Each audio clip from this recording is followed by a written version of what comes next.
नमस्कार, आप सभी का स्वागत है YouTube चैनल क्रिएटिव कपिल पे। आज हम सॉलिड के अंतर्गत जिस क्वेश्चन को करने जा रहे हैं वो है क्वेश्चन नंबर 24। प्रश्न संख्या 24 में हमारे पास दिया हुआ है एक बेलन। एक बेलन क्या होता है? बेलन होता है हमारे पास, बेलन में आधार में भी हमारे पास वृत्त बनता है और टॉप में भी हमारे पास वृत्त बनता है और साइड से देखने पर इसमें आयताकार दिखाई देता है। किसी भी दिशा से देखेंगे हमारे को ये आयती नजर आएगी, पर एक्चुअल में होती ये गोल होता है चारों तरफ से। तो ये बेलन हमें प्राप्त होता है एक आयत को अपने आधार पर घुमाने से जो हमारे पास आकृति प्राप्त होती है वो होती है हमारे पास बेलन। अगर इस चीज का उदाहरण हम देखना चाहते हैं, सबसे अच्छा उदाहरण, अगर हम रेत में किसी आयत को या स्केल को हम गोल घुमाएंगे तो हमारे पास क्या होता है? एक गोल सा गड्ढा प्राप्त होता है, वही बेलन होता है, वही बेलनाकार होता है।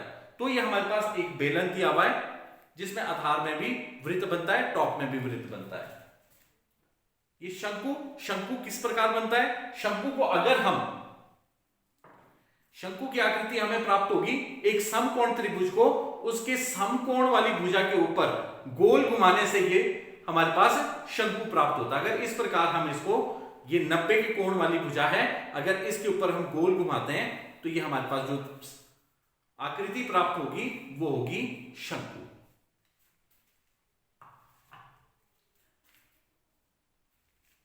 प्रश्न संख्या 24 में हमारे पास दिया हुआ है बेलन जो क्षैतिज धरातल पर स्थिर खड़ा हुआ है, क्षैतिज धरातल पर स्थिर खड़ा है का सामने व ऊपरी दृश्य बनाओ। वृत्त का व्यास 4 सेंटीमीटर और ऊंचाई भी हमारे पास 4 सेंटीमीटर ही दी हुई है। तो ये हमारे पास जब इसको 90 डिग्री के ऊपर घुमाएंगे तो सामने से अभी हमारे को आयत नजर आ रही है, जब नीचे की तरफ घुमाएंगे इस प्रकार से क्षैतिज धरातल को 90 डिग्री के ऊपर घुमाएंगे तो ये हमारे पास सामने से क्या नजर आएगा? एक वृत्त नजर आएगा, वो भी HP प्लान के ऊपर, हॉरिजॉन्टल प्लान पे। केंद्र से नीचे की तरफ हमने क्या करना है?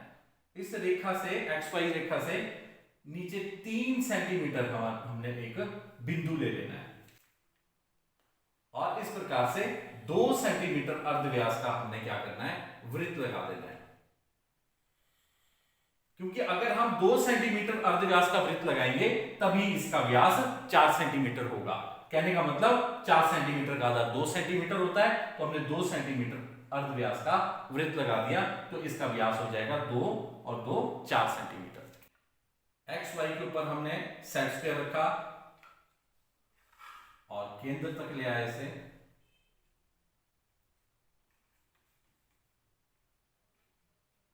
इस रेखा को लेने का मेन मकसद ये होता है कि जब हम प्रोजेक्शन लेते हैं वो सीधे के सीधे जाते हैं, तो ये इसलिए लेना जरूरी होता है। हमने A और B इसका नाम लिख दिया, C हमारे पास सेंटर में आ गया। प्रोजेक्शन ले लेते हैं, XY के ऊपर सेट स्क्वायर रखा, B बिंदु तक ले गया है और नेक्स्ट पॉइंट है हमारे पास बिंदु C। जैसा कि देख रहे होंगे जब मैं सेट स्क्वायर को खिसका रहा हूं तो ये स्केल से अलग नहीं हो रही है, इस चीज का आपने भी ध्यान रखना है। और इसी प्रकार A बिंदु से भी प्रोजेक्शन, ये आ गया हमारे पास A डैश, ये आ गया B डैश। C से हमारे को प्रोजेक्शन लेने की आवश्यकता नहीं है, ये हमने प्रोजेक्शन ले लिए।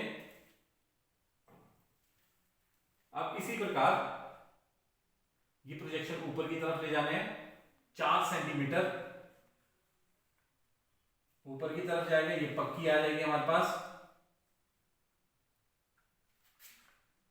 XY के ऊपर उसी प्रकार 4 सेंटीमीटर यहां से ऊपर, ये आ गया हमारे पास A double dash B double dash. अब इन दोनों बिंदुओं को मिला देना है।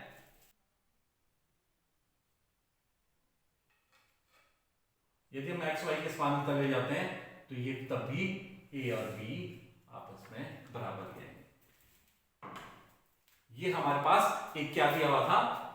एक बेलन दिया हुआ था, इसका सामनी दृश्य बनाना था और ऊपरी दृश्य बनाना था। ऊपर से देखने पे हमारे को वृत्त नजर आता है, जब सामने से देखेंगे तो हमारे को इस प्रकार से ये नजर आएगी, जो अपने क्षैतिज आधार पर स्थिर खड़ा था। सामने वो ऊपरी दृश्य बनाया जिसकी हमारे पास व्यास दिया हुआ है 4 सेंटीमीटर और ऊंचाई हमारे पास 4 सेंटीमीटर ही दी हुई है। आशा करता हूं मेरा ये वीडियो आपको पसंद आया होगा। ज्यादा वीडियो को शेयर कीजिए, लाइक कीजिए और सब्सक्राइब कीजिए। बहुत बहुत धन्यवाद।